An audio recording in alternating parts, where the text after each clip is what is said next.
well, we're here with Jack Hunter, the Southern Avenger. Jack, thanks for taking a minute to sit down with us and talk. Glad to be here. Okay. Well, first thing I want to mention is one time I was sitting in a room with Ron Paul, and he said to me, it's so much easier now to get access information. When he was young, he used to have to order a book, wait for it to come in the mail, read up on it, not let alone find out about ideas of liberty. Right. These days, it's so much easier with communication technology. How do you think that that's going to affect things moving forward? I think it's revolutionary, and quite literally. Here we are sitting here at CPAC this weekend. What happened in Egypt? President Mubarak stepped down because of the riots in the street, or protests is probably a better description. How did that happen? Facebook and Twitter. So you have a wealth of information at your fingertips thanks to the internet and all the technology that's out there. And that goes for political movements. What you do with Campaign for Liberty, Young Americans for Liberty, we're able to change hearts and minds more, bigger, and better than we ever have been able to due to this technology. I mean, Ron's absolutely right, talking about you had to wait a couple of weeks, 4 to 6 weeks for delivery, I think is what they used to say when you'd order a book by, I don't know, Murray Rothbard, Henry Hazlitt, Barry Goldwater, you name it. Now we can get that stuff pretty much instantaneously because of this new technology. It's wonderful. Okay, moving on. The liberty movement as a whole has a lot to overcome. It's an uphill battle. Mm-hmm. At times, it's hard to communicate the message in a positive light. How do we do that in a way? Because a lot of people do think with emotion, and they want positivity. They want something that's positive. How do we send a positive message to people and explain to people that, hey, this is a positive message. Liberty is a good thing, and we're not out to tear the world apart.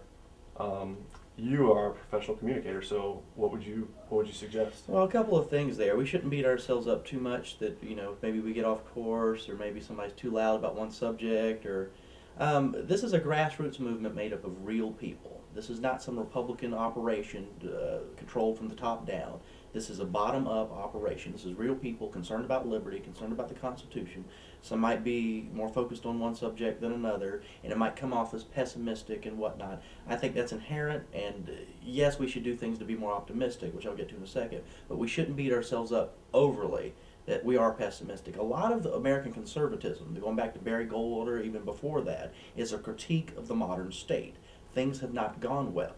To the extent that we've operated outside the bounds of the Constitution, our government is unconstitutional. So what do you say optimistic about that? There's nothing good about that. We want to get rid of that. Now, as far as being more optimistic, you hunt where the ducks are. Our job is to convince people to think like we think. We want to change their hearts and minds, bring them closer to the philosophy of liberty and the founding fathers and gentlemen like Ron Paul. So what you do, when I say hunt where the ducks are, you start where they are and work backwards to our position. In other words, when we're talking about foreign policy, which is very contentious with a lot of our conservative friends, I like to say, well, does anybody think welfare has been a great thing for this country? And most conservatives across the board, of any stripe, absolutely not. And they will agree that we've subsidized the problem. We've created more poor by the government intervention in that area. And then I'll say, well, what do you think the liberals would say when we say we need to get rid of welfare? Well, of course, the liberals say, well, we just need to spend more money. We need to do more of it.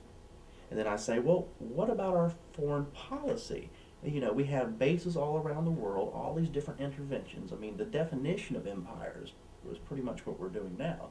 And they said, well, it's not terrorism. So I'm like, well, so it hasn't really solved anything. And they're like, yes, that's right. So what do we do? And a lot of our Republican friends say, we must do more. We must be more aggressive in the war on terror. Now, they won't get that right off the bat. But eventually they'll start to see, and we've changed a lot of people's minds by just starting where they're at with an analogy like that or just anything. But don't start from our position. In the Fed, audit the Fed. They don't know what we're talking about. Do we want them to agree with us that we need to end the Federal Reserve? Sure. Do we want them to agree with us that we need to get out of Afghanistan and such? Of course. But start where they are and work backwards. I think it's a good tactical method for our movement. So. Great. How do you think that the Liberty brand has evolved over time? Obviously, we're here at the Conservative Political Action Conference, CPAC. There's a stark contrast between this year and just 2 years ago. Looking at the even bigger picture over the span of, say, 10, 15 years, how do you think the Liberty brand has evolved, and where do you think it is now in the mind of mainstream America? Well, let's start with the obvious. We're here at CPAC 2011. We're taking over this place. I mean, last year we had a noticeable presence. A lot of people dismissed CPAC 2010 as, those Ron Paul kids. It's a libertarian pack. I think Mike Huckabee, which is fine. He can stay home if he wants to. But long story short, we have an even larger presence here this year. It has been said, I think, CPAC's been around since the mid-70s, that this measures the temperament of the conservative movement. I'd say that's accurate, and that temperament's changing in our direction.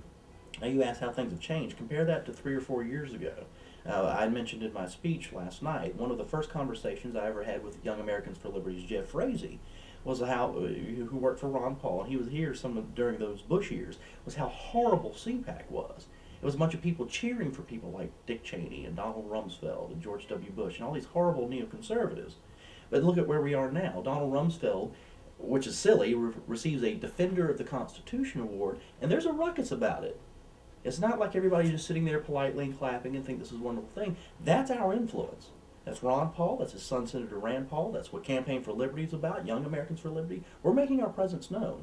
We are changing things. And to the extent that they don't like it, they're uncomfortable with it, that's a beautiful thing too. We should be civil, we should be gentlemen and very ladylike in the way we go about things.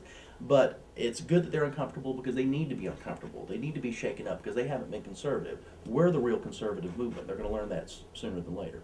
What about perceptions and how the perceptions of the liberty movement have evolved? Well, they try to disparage us by saying, well, that's just those Ron Paul people.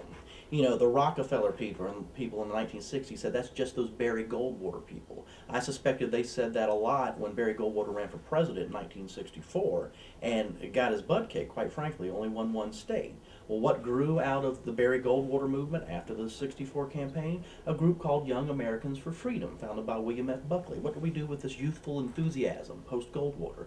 They founded this organization 16 years later. You had Ronald Reagan. Had a lot to do with what we consider the mainstream conservative movement now. This is very similar. You have Ron Paul, who is a central figure, and don't let people disparage this movement by saying, oh, well, that's just those Ron Paul people, just like they wouldn't dismiss Barry Goldwater at this point, because they did back then. Same thing with Reagan in 80, the Gerald Ford people, oh, those are those Reagan people. Every political movement always culminates around a figure. So there's nothing wrong with embracing Ron Paul, but at the same time, we do need to be larger than that, and we are larger than that. Not only his son, Senator Rand Paul, but of course, like Congressman Justin Amash, who we heard from last night. This is going to get bigger and better. There are going to be more candidates and more power and influence in our favor. It's going to happen. It's already happening. The other day, Donald Trump was here at CPAC, and he mentioned that Ron Paul is not a viable candidate. Sure. Essentially, that's what he said. You can expand on that, but going along with that, how do we deal with smears? Well, that's going to happen. First of all, it's funny as hell that Donald Trump would talk about who's electable. If Mitt Romney had said it, he might have a leg to stand on because that's who the GOP establishment wants. Donald Trump is electable? Ron Paul's a hell of a lot more electable than Donald Trump. That's completely ridiculous. As far as the smears, we've not been shown a lot of courteousness. You remember in the 2008 debates that I think it was Carl Cameron at Fox News asked Ron Paul on stage, do you have any credibility? And sort of the old Republican guard in the audience laughed. So, that's always going to be there, but they're not laughing so much this weekend at CPAC, are they?